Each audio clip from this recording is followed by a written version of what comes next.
Welcome to today's episode. And before we start, a huge thank you to all our viewers and subscribers because we have just reached 100 subscribers on this channel.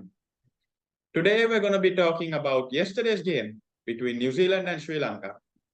Prashant, New Zealand came out with fantastic intent, a positive approach, and they've done everything that they needed to do to qualify for the semi-finals. Yes, Samir, definitely. The approach they had in their mind to come out and play such positive cricket was absolutely amazing.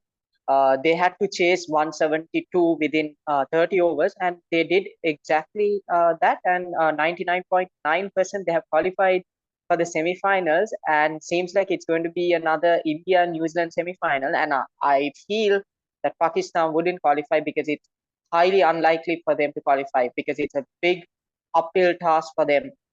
If they are to qualify, they have to score 300 and bowl out England within 13 runs.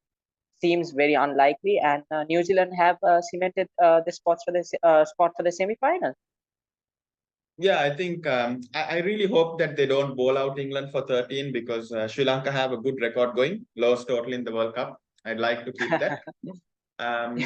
But looking at the intent of the New Zealand players, the entire batting lineup, everybody was striking at 100 or more. That is some clear intent. It's reflected in the approach. Is that something you think they can keep up going into the semi-final and play against India with the same mindset? Yes, Samir, definitely. They should play with this intent, which is fearless, and it would help their cause. And they're going to play against India, which is an uphill task. And they're going to face the likes of Mohammad Shami, Bumrah, Kuldeep Yadav, Mohammad Siraj. So it's going to be an uphill task for them. But if they play this brand of cricket, definitely, they could be favorites against India. Absolutely. I think fully agreed on that. Talking about the brand of cricket, intent, Sri Lanka have played the opposite brand of cricket of New Zealand. There was no intent whatsoever. Everybody was throwing their wickets away, ball after ball after ball. Another embarrassing performance, wasn't it? Yes, Samir, they're in two minds actually. They seem to be out of sorts, no planning whatsoever. Let us not forget Kushal Pereira's innings. It was a brilliant innings, but unfortunately he gifted his wicket away. And that pitch didn't seem to be a 171 run pitch. It's surely a 350 run pitch. If they applied themselves more in the crease and rotated strike, then they would have got to around 350 300, but they gifted their wickets very easily. Within the ninth over, they had lost 5 wickets. They were 76 for 5, and that is a sad ending to their World Cup campaign. Unbelievable. I mean, it was got to the point where it was just embarrassing. I got up to get my lunch, a wicket falls. Before I finished eating my lunch, the second wicket. And when I got to wash my plate, another wicket falls. Each time you're getting up, a wicket is falling. It's one of our worst World Cup performances. I think since the 1999 World Cup, our worst World Cup. It's quite sad to see the team going backwards instead of forwards, isn't it? Yes, Samir, disastrous World Cup for them. They got to rethink what needs to be changed and come with a better approach.